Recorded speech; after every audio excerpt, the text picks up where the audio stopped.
Many pathways lead to love. Some are very narrow. Others have a lot of turns, and some are straight as arrows. When it feels like true love is getting much too hard to find, listen to your heart.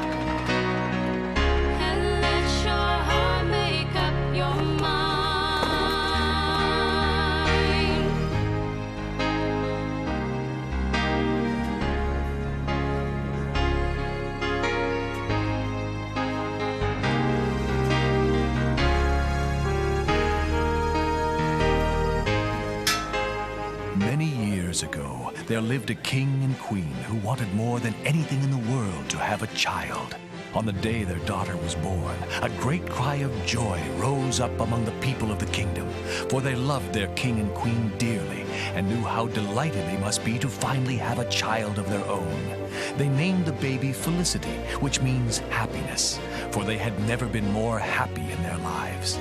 7 days after Felicity was born, the king and queen ordered that a huge celebration take place. Everyone in the kingdom was invited, and all the fairies of the land were made Felicity's godmothers. First, there was Aura, who was famous for her modesty and her exceptional beauty. You look exquisite today, Aura. If I do, Your Highness, it is only because your own beauty, which has increased 100-fold since your precious daughter was born, makes everything around you seem beautiful as well. Next came Wisteria, who everyone knew was the most clever fairy in the land. What do you think of her, Wisteria? She is smarter far than any, bright and sparkling as a penny. See her reach out to explore? No one could desire more. The third fairy was called Grace, who when flying was often mistaken for a butterfly because her movements were so effortless. I can see from here that even as a baby, she is every inch a princess. Thank you, Grace. It is kind of you to say so. But then everything Grace says is always so kind. Then there was Terpsichore, the fairy who danced like an angel and made everyone so happy that they wanted to dance too. I am so happy for all of you. I just made dance my shoes off. How could you when your feet seldom touch the floor, Terpsichore? The fifth fairy was called Melody because of her beautiful voice and gift for song.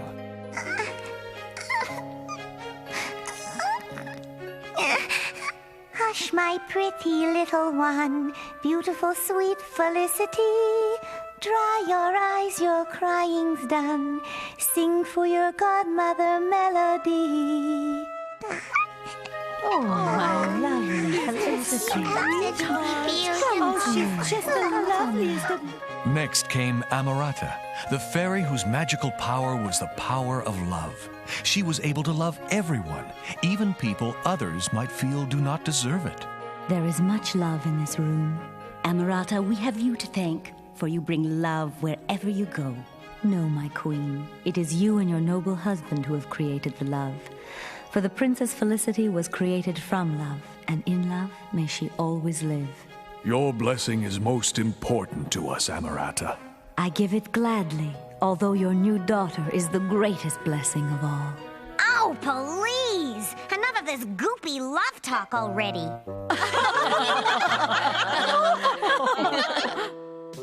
What is your objection, Primrose? Well, forgive me, Your Majesty, but there's just so much of this. You bring the love into the room. No, you bring the love. No, you do. No, I insist it is you. Oh, that a self-respecting fairy can take. And finally, there was little Primrose, who had the soul of a rose and the spirit of a sudden spring rainstorm. Primrose always spoke her mind and wore her heart on her sleeve, a combination that was both rare and endearing. At precisely the hour of 8 o'clock, the welcoming hour, the ceremony began that would introduce Felicity to the people of the kingdom and officially declare the 7 fairies to be her godmothers. Dear friends, good neighbors, beloved fairies, as you know, we have prayed for a child for many years. And now, at last, she has arrived. For this miracle, we are truly grateful. When a child is born to a royal family, the godmothers bestow a gift upon the child.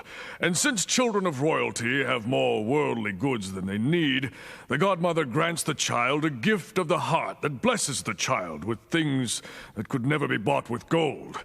It is time for Felicity's fairy godmothers to give her the gifts they alone have the power to give. I, Aura, the first of Felicity's godmothers, grant her the gift of beauty. Not merely the physical beauty she already possesses, but a beautiful soul to match. I am Wisteria, and the gift that I wish for this wisp of a miss is the gift of a wit that will bring her much bliss. What the heck did she say? She's given Felicity her gift of cleverness, Primrose dear. Oh, why didn't she just say so? I give Felicity the gift of my name, Grace. She will go through her life lighter than air, with a smoothness and ease that makes all others feel good about themselves. Thank you, Grace. It is a gift she shall cherish always. My gift is the gift of dance, which, coupled with Grace's gift, shall make Felicity be loved by all. She shall have music wherever she goes, for song brings us happiness, everyone knows. I bring the gift of love. Felicity's heart shall be so full of this, the noblest of emotions, that she shall never know envy or hatred.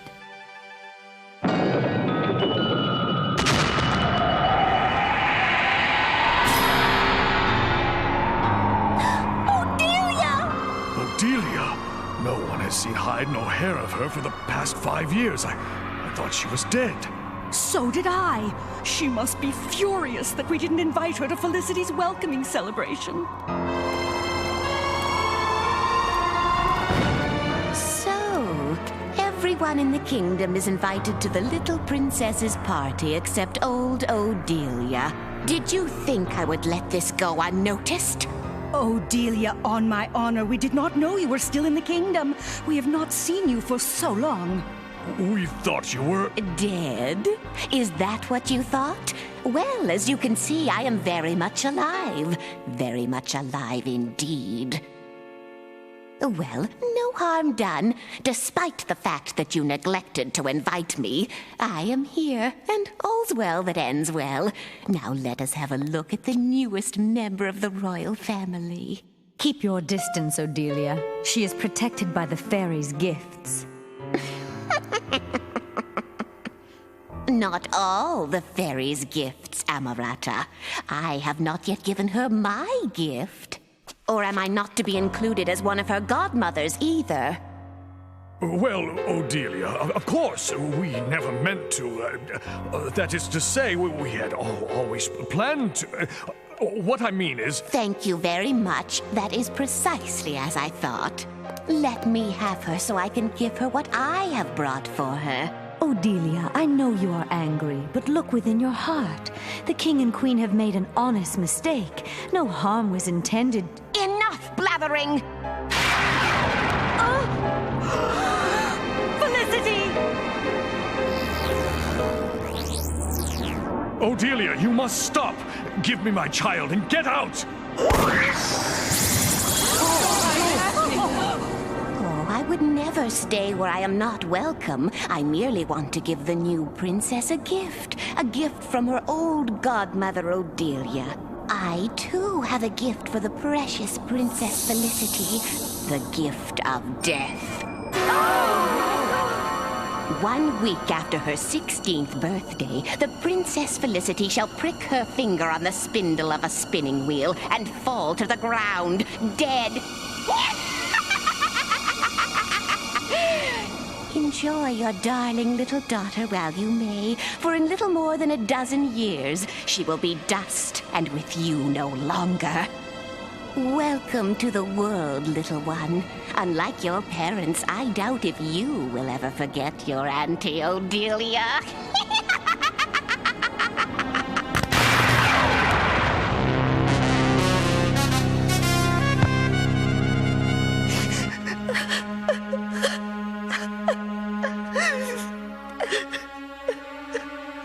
Don't worry, little Felicity. I will not let that nasty old Odelia's curse take you away from us. Be brave, your majesties. We have not yet heard from the last of the fairies, little Primrose. Yes, that's right. Oh, Primrose, you've not yet given Felicity your gift. Won't you remove Odelia's evil curse? Please, I beg you. Odelia's magic is mighty, Highness. I do not have the power to undo her curse. Oh, but there must be something I can do. Of course there is, sweet Primrose. Look within your heart. You shall find the answer there. Felicity won't die. Oh, maybe I cannot remove the curse, but I can change it. Here is my gift for you, beautiful Felicity. In your 16th year, you shall indeed prick your finger on a spindle, but you will not die. Instead, you will fall into a deep sleep, a sleep that will last 100 years and a day. And on that 101st day, you will be awakened by the son of the king. And at the moment you awaken from your long slumber, it will not be you, but Odelia who shall die. I did good? You did very well. It's the best I could come up with on such short notice. You have given her the gift of life, Primrose. No gift could possibly compare. We are grateful. Yes, Primrose, we are grateful, but still, there must be something we can do to prevent the curse from happening. Well, of course there is, Highness. Who's the king around here anyhow? Well, I am, but... You bet your royal bonnet you are. So why don't you just banish all the spinning wheels in the kingdom? That way, when Felicity turns 16, there won't be a spindle for her to prick her finger on. Yes, of course, that's it. Oh, why didn't I think of that? That's why you're the king and I'm the fairy.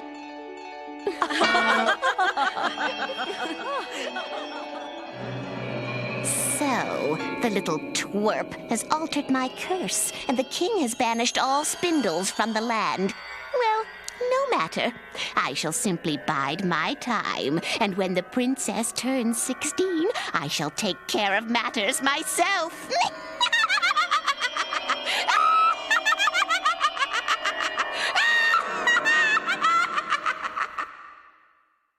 Princess, did you know that right from the start, your godmother's blessed you? From deep in the hearts, gifts more precious than diamonds or gold come from the heart to touch your soul.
Princess Felicity grew up graceful, beautiful, and talented, thanks to the gifts her fairy godmothers had given to her.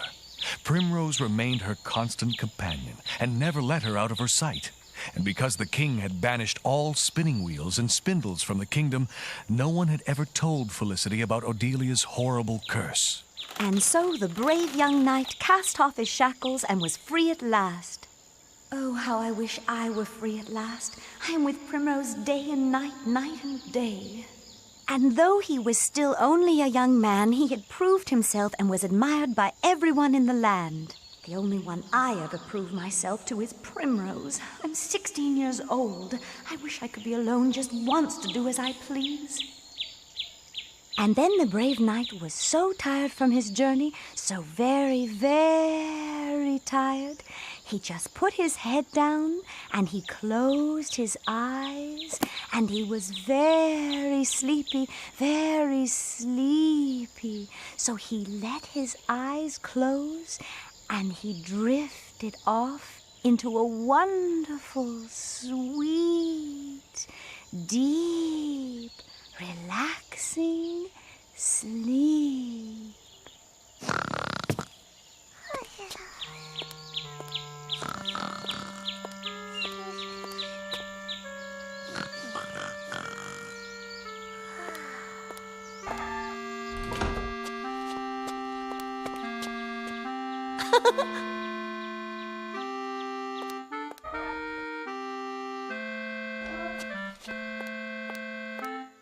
I never realized how much fun being alone could be. What shall I do with this surprise gift I've given myself? I know. I'll have an adventure.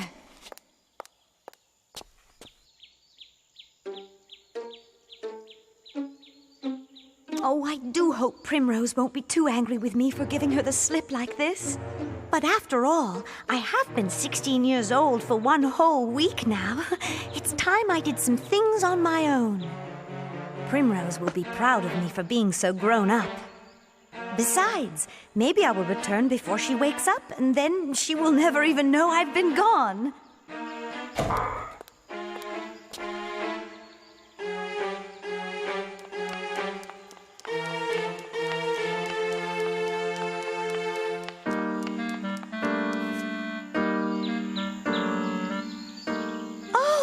Look how high I am. I must be in the tallest tower of the palace. Oh, what a wonderful view. I wonder why Primrose has never taken me up here before. Oh, look! There's Mother and Father. Oh, how tiny they look. Like little ants. If only they knew I could see them.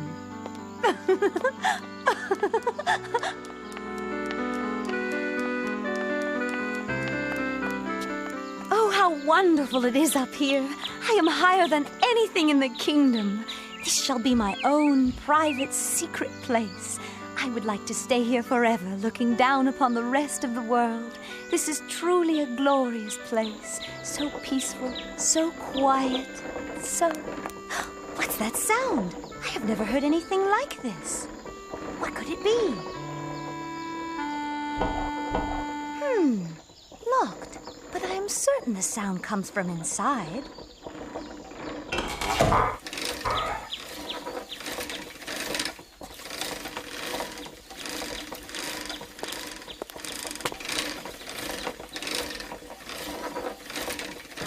Oh, my! You startled me, girl. I'm sorry. What is it that you are doing? What? This? Why, I am spinning, child. Have you never seen a spinning wheel before? No, I haven't. What does it do? What does it do? Why, it spins. I am making thread from flax, and then from the thread I will weave cloth, and from the cloth tailors and seamstresses can make fine clothes, such as the beautiful gown you are wearing. Can it be that a girl of fine breeding like yourself has never learned how clothing is made? I am only 16. I still have much to learn. I suppose you do at that. 16, you say? Yes, I turned 16 1 week ago today. You don't say. May I try that? Oh, no, you don't want to be a spinster, miss. Your hands are too fine and delicate for this kind of work. Please? I'd just like to try it. It looks like fun. Well, I suppose if you really want to. Oh, yes. Yes, I do. It would be the perfect addition to my adventure. Oh, having an adventure, are we? Yes, a glorious adventure. Well, glorious adventures are the only kind to have. Show me how it works, please. First off, you must take the spindle, but mind you, be careful. It's very sharp. Don't worry. I am 16, you know. So you said. Ow! Oh, my! Oh, I tried to tell you. Now see what you've done. You've gone and pricked your finger. Oh, poor thing. That's lovely, my dear. Keep reading. Felicity?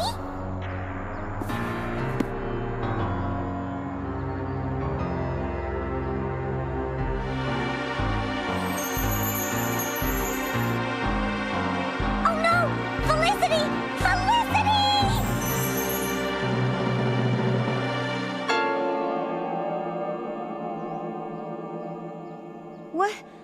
What's happening to me? I feel so dizzy. Can't stand the sight of your own blood, is that it? Oh my goodness, a fine time to fall asleep, Primrose. Oh, 1 week after her 16th birthday. Oh my. There is magic working here, I say. Yes, evil magic. Help me, oh, please. Won't somebody help me? What can I do? I'm just a simple old woman. Felicity! Primrose, I'm sorry. So sorry.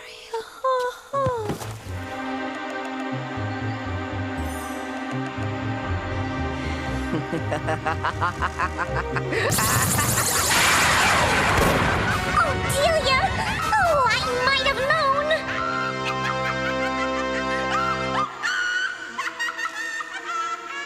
Felicity! Baby!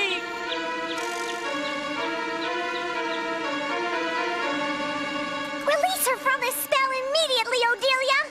But Primrose, darling, it is not my spell that has overpowered her. It is yours, remember? Mine? Yes, of course. I really cannot take credit for this, Primrose. You know, at first I was angry with you for meddling with my curse, but actually things have worked out quite well. Oh, I'll get you, Odelia! After all, if she had died, it would have been over with, wouldn't it? But to sleep for 100 years and a day, oh, that was sheer genius, Primrose. When she awakens, everyone she knows and loves will be dead. She will be totally alone. It's brilliant. I congratulate you.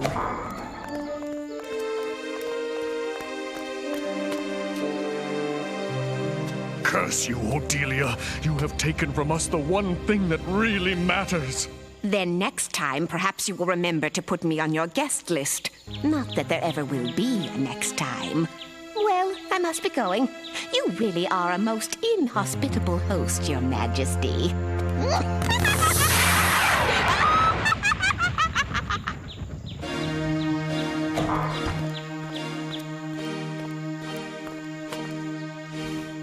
Even in death, she is so beautiful. She is not dead. She is merely asleep. She may as well be dead. We will be long gone when she awakens. Not if I can help it.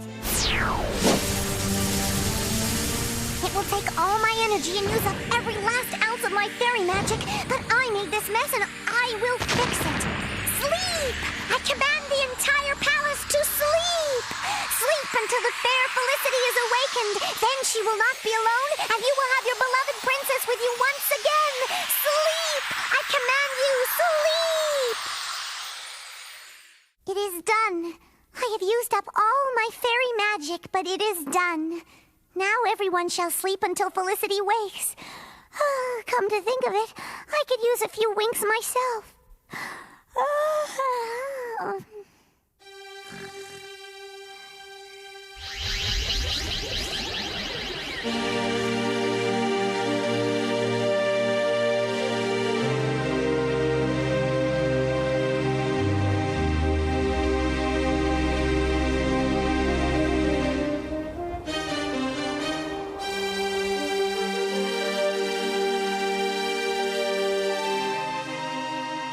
Felicity slumbered, and so did everyone and everything in the palace. Odelia, the wicked fairy, remembered that Primrose's spell said that when Felicity was awakened by the son of a king, that she, Odelia, would die. So she cast a spell of her own, causing thick, thorny brambles to spring up around the castle, making it impossible for anyone to enter. When the going gets tough, the coward gives up and heads for safer ground. When the sailor at sea lacks bravery, he turns the ship around. But I just keep on going, my courage keeps on showing. If there's a way, I'll find it. If there's a wall, I'll climb it. And so began the tiny kingdom's long, deep slumber, destined to stay asleep for 100 years and a day. The years passed, and the legend of the Sleeping Beauty brought many brave princes to the brambles. Many tried to gain entrance, but all failed. As the 100 years of the spell drew to a close, Odelia became worried that one of the princes would be able to penetrate the thorny wall of brambles. Each prince who tries to approach the palace comes that much closer, and that spell cast by meddlesome Primrose is about to end. I must not let it happen. There must be something I can do to prevent anyone from reviving Princess Felicity. I must find a way to keep Felicity from leaving her bottomless pit of slumber. Bottomless pit. That may be just the answer I seek.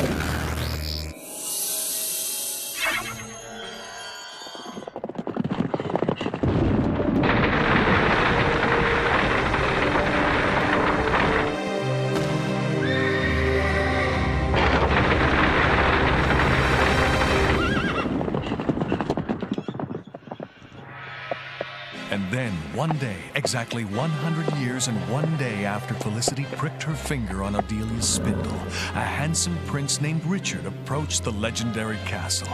He had heard the tales of the bramble wall and of the invisible moat that surrounded the brambles, an expanse of ground that opened and swallowed anyone who came too close. But Prince Richard felt a calling in his heart, a calling that would not be stilled. He knew that somehow he must find the Sleeping Beauty and make her his wife. So, armed with the mighty sword that had been passed down through his family for generations, he set out to do just that. Well, Intrepid, there it is. See the spires of the palace through the tops of the brambles? Careful, boy, not too fast. You wouldn't want to be swallowed up by the ground, would you?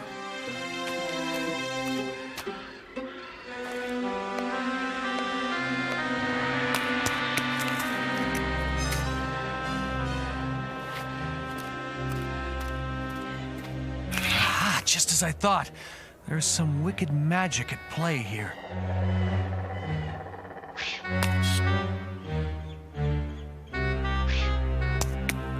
Well, now we know where the invisible moat begins and ends. The question is, how do we cross it? You honestly think you can jump it? I don't know, boy. It's pretty wide. In all of our adventures together, you have never failed me. If you say you can jump the invisible moat, Intrepid, I believe you.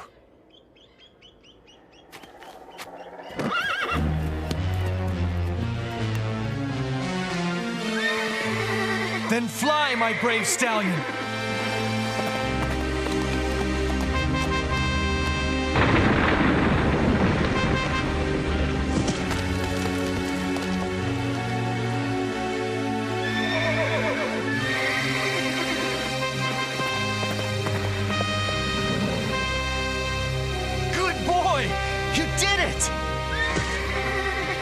closer than anyone has ever gotten before.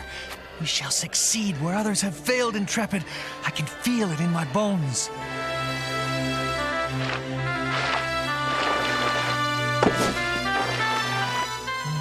What magic is this? How can I fight a thing that is not of this earth? Since it is not of this earth, your weapon must also not be of this earth. Who speaks? Show yourself! Believe me, Prince, I wish I could, but I can't. Not yet, anyway. But even though you can't see me, you can still hear me. You must fight this magic with a magic of your own. But I have no magic. Well then, get some, silly boy. How? Where? Stop asking so many questions and listen for a minute, will you? You youngsters are always in such a hurry. I beg your forgiveness, O Spirit. Spirit schmearit. I'm just trying to help. Anyhow, apology accepted. Now pay attention and we'll get you through this. You will need the magical potion to cut through the magic brambles. And where do I find this magical potion that you speak of? I was coming to that, impatient one. Ahem. The potion is in a large flask that hangs from the neck of Valdar. This Valdar must be of considerable size to wear such a flask as a necklace. You could say that. And where do I find this Valdar? Not so fast, Prince Richard. Before I can tell you that, I must know you are indeed the King's son destined to rescue the Princess Felicity. Felicity?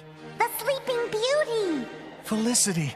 Her name is Felicity. It is perfect. For I know that when I finally find her, true happiness will find us both. That's what I like to hear, Prince Richard. Tell me more. Tell you more? Tell you how ever since I was a mere boy, I have had vivid dreams of finding a princess behind a thick wall of briars and brambles? Tell you how in those dreams she is the most beautiful girl I have ever laid eyes upon? Tell you how I have fallen in love with the girl in that dream and spent these last years searching for her, traveling hundreds of leagues from my own kingdom, never resting, never relenting until I find her? Tell you how, when I reach her, I will fight any foe, wage any battle, defeat any enemy I must to have her, to hold her, to make her my own. Tell you... Okay. I was just checking to make sure you're the one. Hish. If you can fight as eloquently as you speak, you should have no problem with Valdar. Valdar, the keeper of the magic potion. Tell me, voice of the spirit. Tell me where to find him. He sleeps at the bottom of the bottomless pit, behind you. But how am I supposed to get down there? I have told you about the magic potion. I have told you where to find it, around the neck of Valdar. And I have told you where to find Valdar. I can do no more. But wait, you must help me. Sorry, you're on your own, Prince Richard. Follow the dream you hold in your heart. Follow the dream. Follow the dream. Spirit! Spirit, come back, I beg of you! Follow the dream. Follow the dream. The dream, Intrepid. She said, follow the dream. In my dream, I wage a battle against a monstrous giant. That must be Valdar.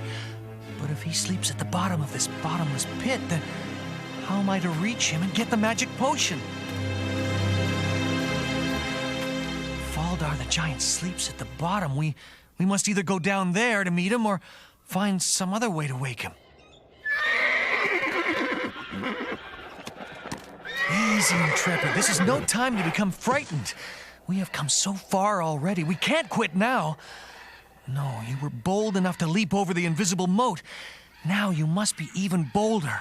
Wait a minute. Now you must be even bolder. Bolder, that's it!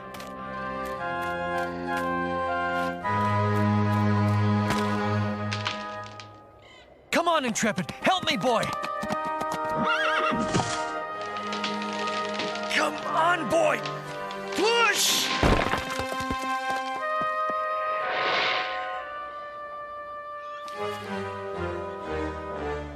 Ow! We did it! We woke Valdar! Ow, that really hurt. Someone's gonna get it now.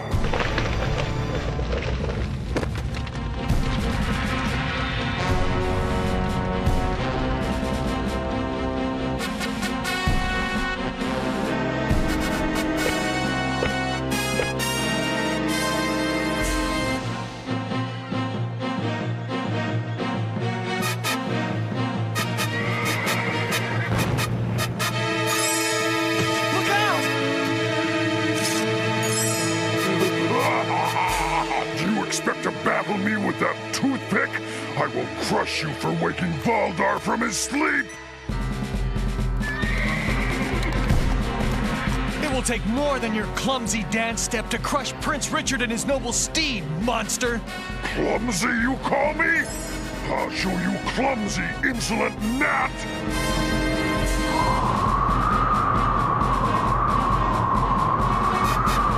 What say you now, waker of giants?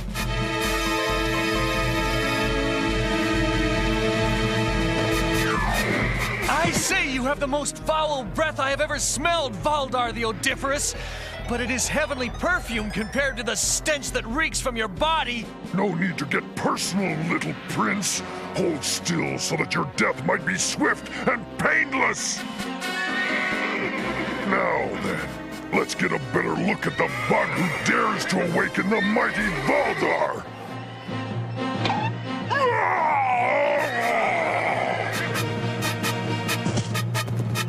All you need to do is ask, huge one. It is I, Prince Richard, who awakened you.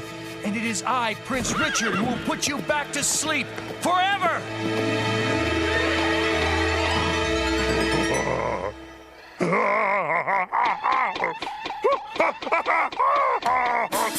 Stop it! Stop, you're tickling me! He's ticklish. The giant is ticklish. Come on, boy. You know what to do.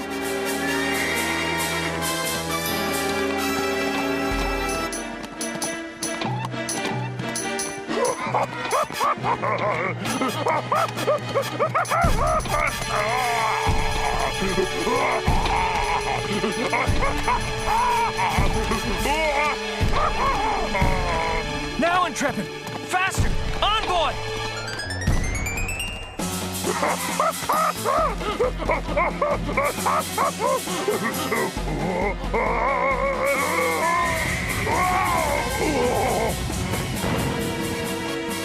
Curse you, tiny warrior! Now I will slaughter you and eat you for breakfast!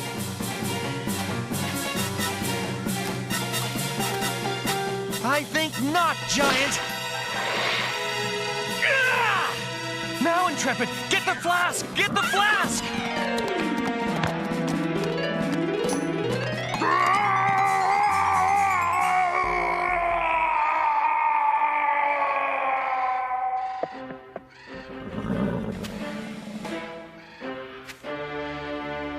Now, to rescue my princess.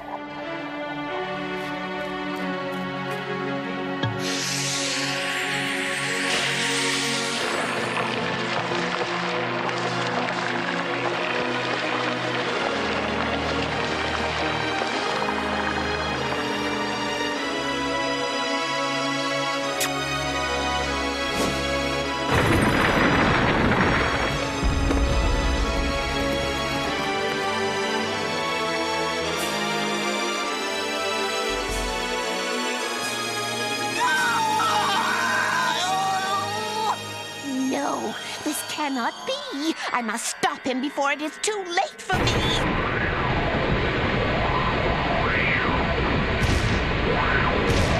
To the palace, all of you! Stop Prince Richard before he reaches the doors!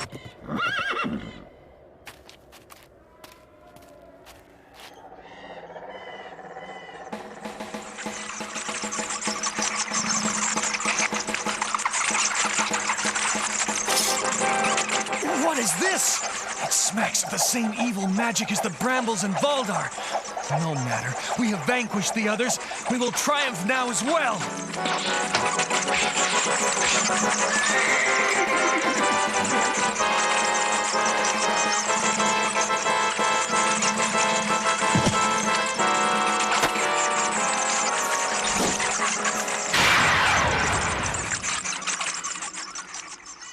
We are close now, boy, and you have been a loyal and brave companion, as always. But now I must continue on my own. I do not know what demons I will face within, and I must face them alone. For this is my quest, and I must find the Princess Felicity by myself.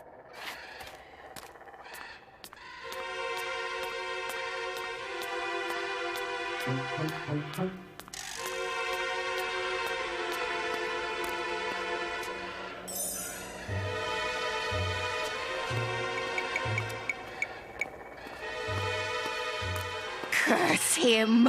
He used the frozen fire to frighten off my bats! I will have to take care of the young prince myself.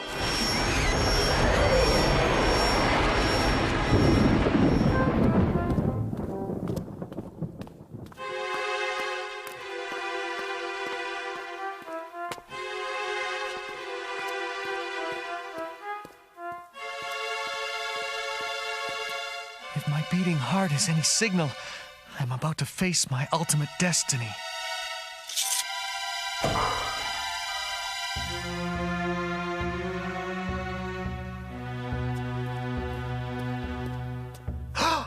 It is true, then. She is even more lovely than in my dreams. Do I dare disturb her? What if I find that it is I who slumbers and not her at all? What if this is all just another of my dreams? If it is, I don't want to wake up. But I must find out. I must know.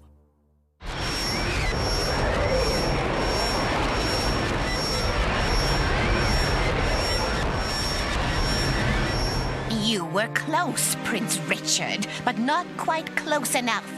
You must be the source of all this wickedness, then. Wickedness is such a harsh word. You are too late, Evil One. My mission is accomplished. Begone! You have great strength and determination, Prince Richard, but unfortunately for you, for all of you, they are not enough. What wicked spell have you cast now? What is happening to me? You wanted to be with her forever, and now you shall be, Prince. I am turning you to stone so that you will sit with your precious princess for all time. Do not resist. Once your heart has turned to stone, you will feel nothing at all. No! So close. I am so close. Prince Richard, you must act quickly. The voice of the spirit. It comes from the rose. Quickly, I say! Throw me at the evil one! Kiss the princess! Quickly now before her spell reaches her heart!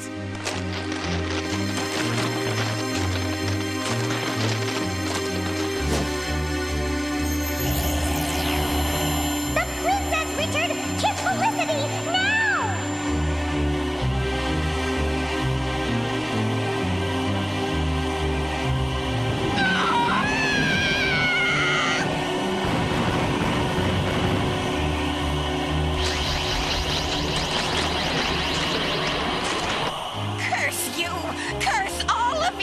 It is over. It is done. You have triumphed. Love has won. Oh, how I hate you all.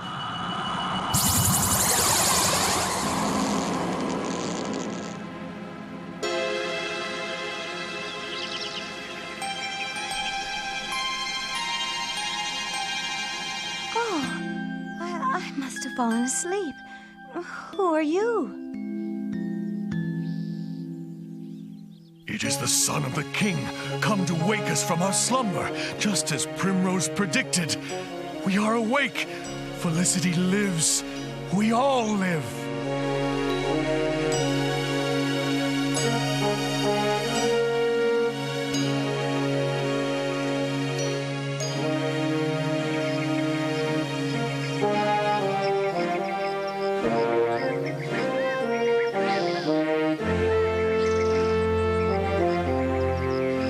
And so Felicity and Richard were married and started a family of their own. The king and queen were delighted with their new son-in-law, who had awakened them from their 100-year sleep. Richard was a good and kind man, and they knew that someday he would rule their kingdom fairly and wisely. The family spent much of their time in the royal garden, playing, laughing, and admiring the beautiful flowers. And of all the flowers they had, their favorite was, of course, the primrose.